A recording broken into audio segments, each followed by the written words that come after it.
What's up mga boss? For today's video, mayroon tayong i-repair ngayon na dryer. So sabi kasi ng may-ari, ito raw isang ito raw yung aayusin. Ito yung i-repair kasi medyo maganda-ganda pa naman yung kanya. Ayan. Kaysa dito sa isa. Ito pangit na yung kaha.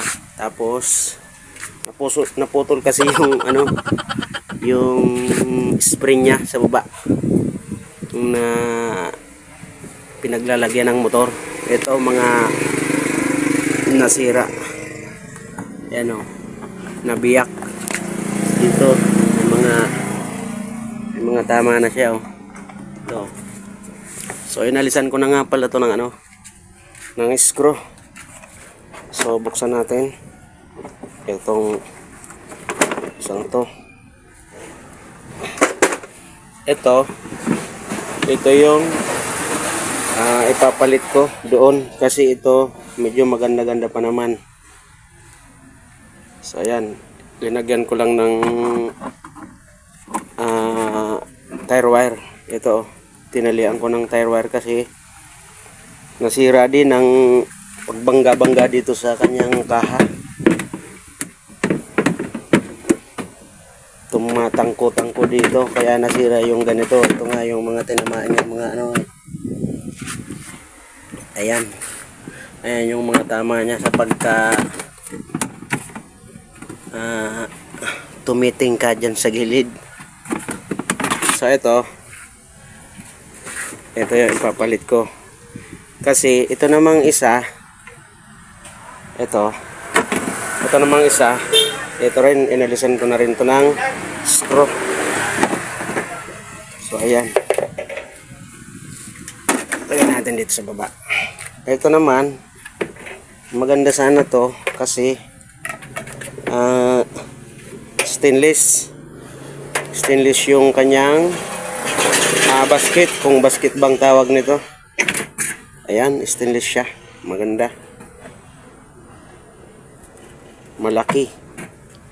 Kaso ang problema nito, eto naman, gumagalaw-galaw siya. Ayan, kaya hindi pantay yung pag-ikot niya. Hindi maganda yung ikot kasi gumagalaw-galaw to parang sumasayaw-sayaw kahit walang tugtog. Ayan, kaya hindi ko mahanap yung wala naman siyang screw, parang direkta siya ito. Pero ang iba mayroon niyang screwhan, ito wala. Ganyan gumagalaw-galaw kasi siya pagka linagyan na ng damit, gagamitin na, sumasayaw-sayaw kaya hindi magamit. Ito yung nasira. So kaya ito yung ipapalit natin dito. Ayan, medyo maliit lang pero pwede naman yan. Ito naman isa, kaya ito nasira kasi ito yung spring nya doon sa baba, doon sa may kabitan ng motor. Itong tatlong to, naputol kasi yung spring nito. Ayan, naputol yung spring. Ito yung kaputol nya kaya pala tumatangko-tangko dyan sa gilid kasi naputol na nga, hindi na balanse yung kanyang ikot kasi wala na yung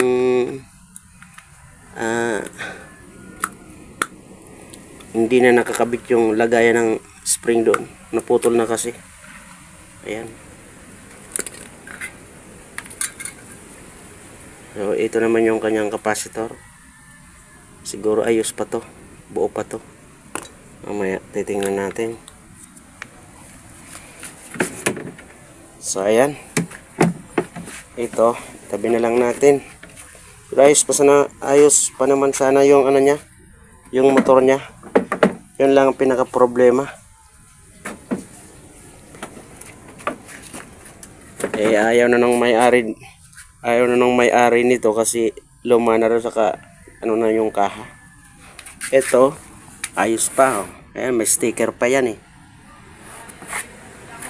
Konting linis lang nito. Medyo madumi lang siya. Ayan. Papalitan natin nito. So, ayos pa naman yung kanyang itong ano bang tawag nito? Gasket belo. Ito, ayos pa naman to. Yung spring nito, ayun, mayroon siyang motor. Ayun, ayos pa naman yung motor pag test ko kanina. So, busog na busog tayo eh. So ayan, ikabit na natin to para magamit na nung may-ari.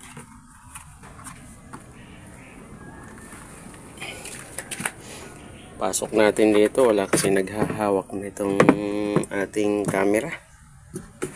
Hirap kapag walang naghahawak ng camera eh. So hindi tayo makabuelo sa paggawa. Pasok na. Yun, pasok din, nadali rin. Tapos dun sa baba.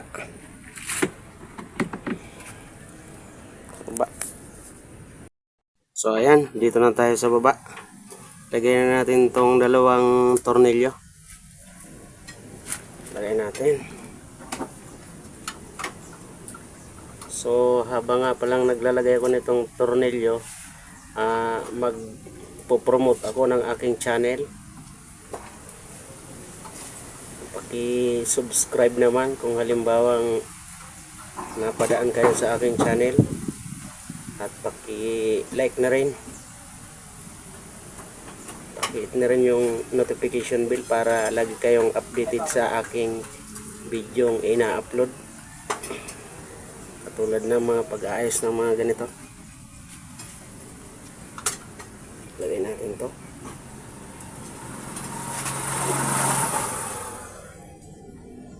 Ayan.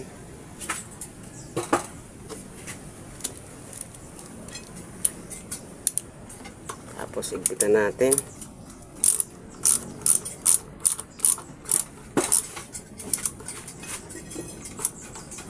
Ayun. Yung isa pa. Hindi ka naman lager na ito naman pala. Delikado makaarap. Ayun. Matigas na. Pwede na yan. Subukan nating ikabit tong wiring nya. Ito natin paandaran. Subukan natin para testing natin kung hindi na sumasayaw yung basket nya.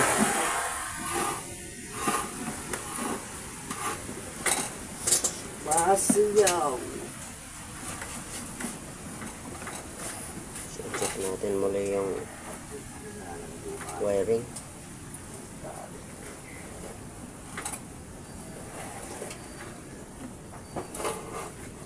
Check natin. Ayan, ito yung AC cord, tapos itong may buhol, ito yung common. So ito naman yung papuntang, itong dalawang ito papunta ng capacitor.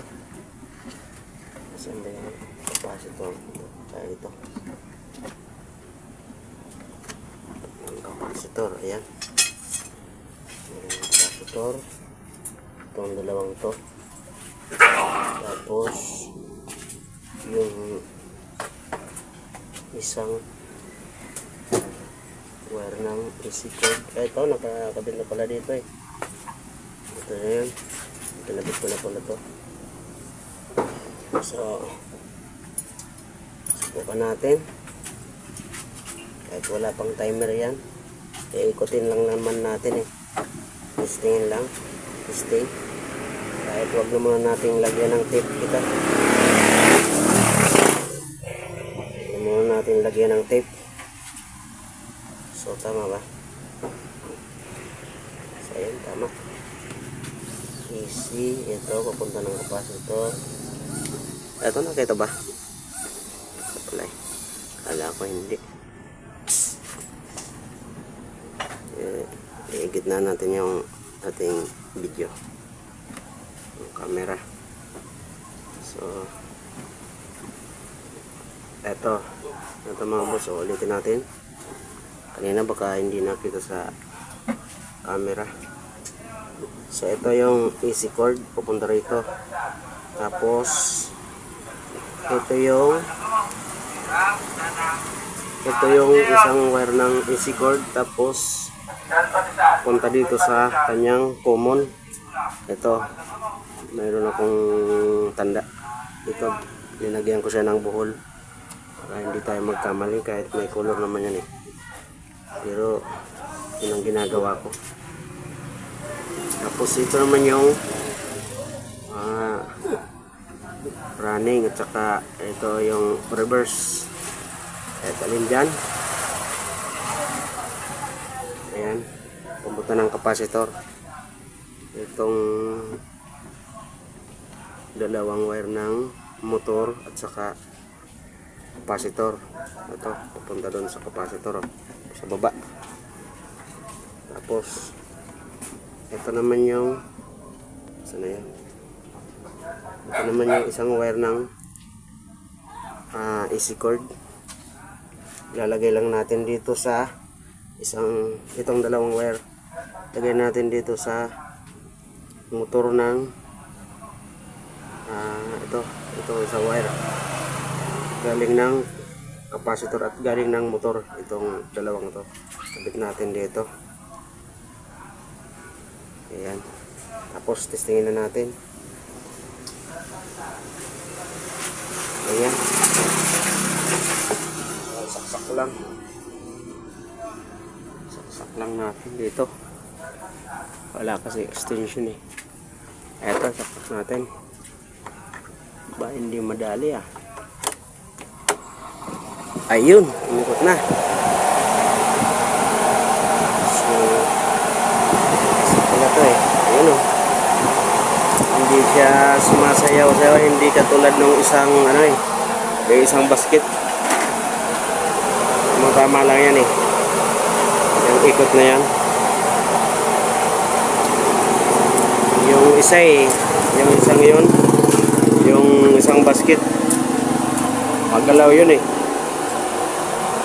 gumagalaw ng gumagalaw, parang kumikinding-kinding. Ito hindi, normal naman yan kapag ganyan. So tanggalin na natin. Tanggalin natin yung saksak nito para di tayo makuryente. Ayun.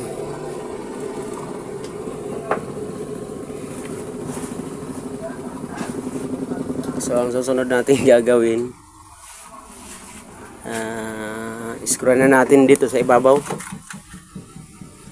Sa ibabaw, screw na natin. Screwhan para matakpan na.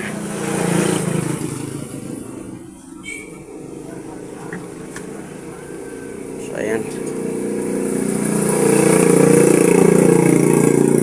Kasi sayang naman ng ng dryer na to. Malakas pa naman yung niya, motor.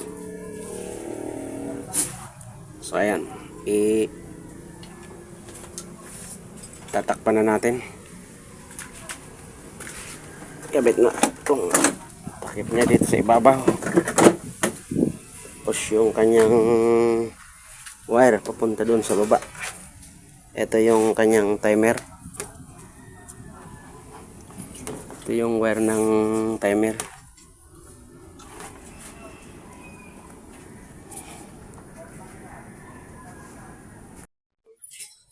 Lagyan na natin itong kanyang wire dito sa post niya.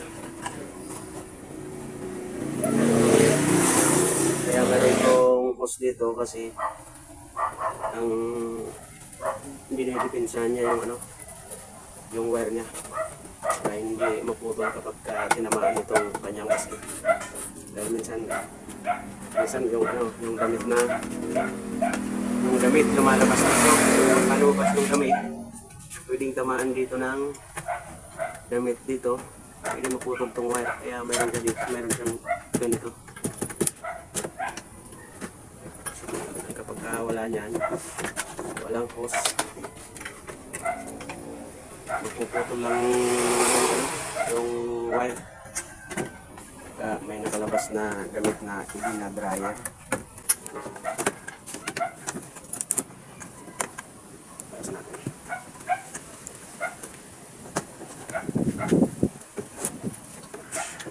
Oops.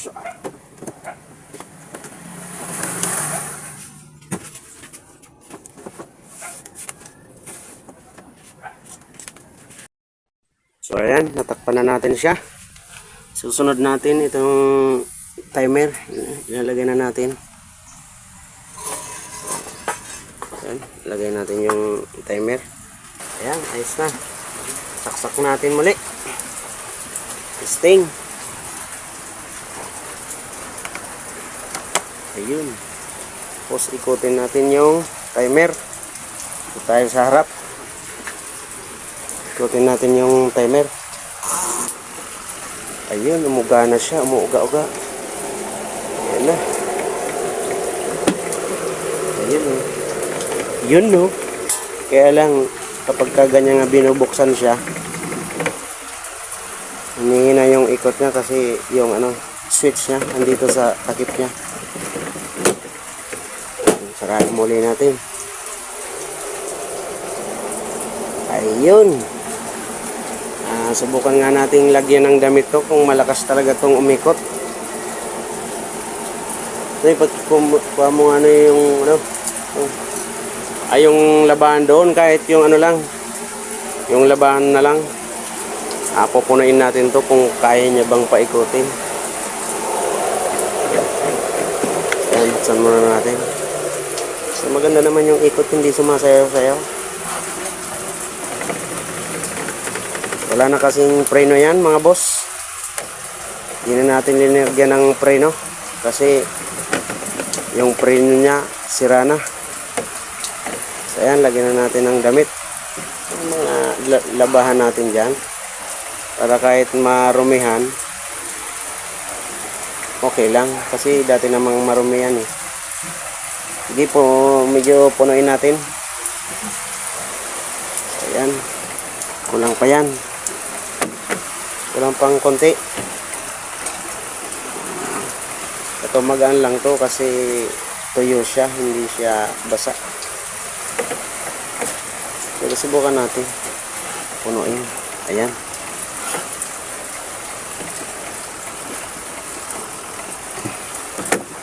Sisik natin para medyo madami-dami yung,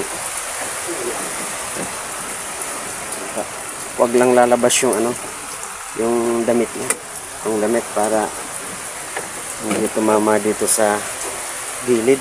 So ayan, paano natin para umandar na siya. Ito natin yung timer. Ayun, andar, malakas ang andar nito mga boss. Ayun o. Dinig nyo mga boss, ang lakas. Ayan, bumabibrate siya.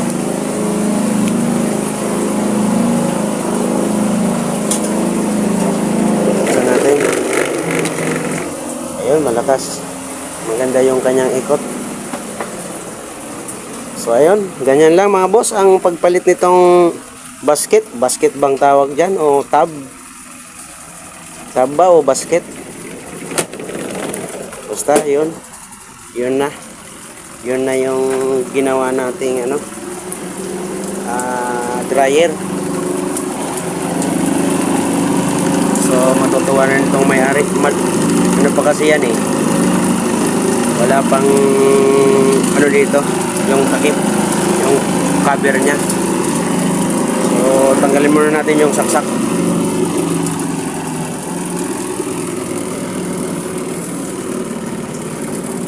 Ayusin lang natin yung wire niya. Lalagyan natin ng plastic para hindi siya mabasa. So ayan mga boss, sana may natutunan kayo sa aking tutorial pagpalit ng basket ba yan o tab. So kung napadaan kayo sa aking channel, paki-subscribe naman at paki-pindot na rin yung notification bell para lagi kayong updated sa aking mga ginagawang tutorial. So madali lang to. So bye bye mga boss. Salamat.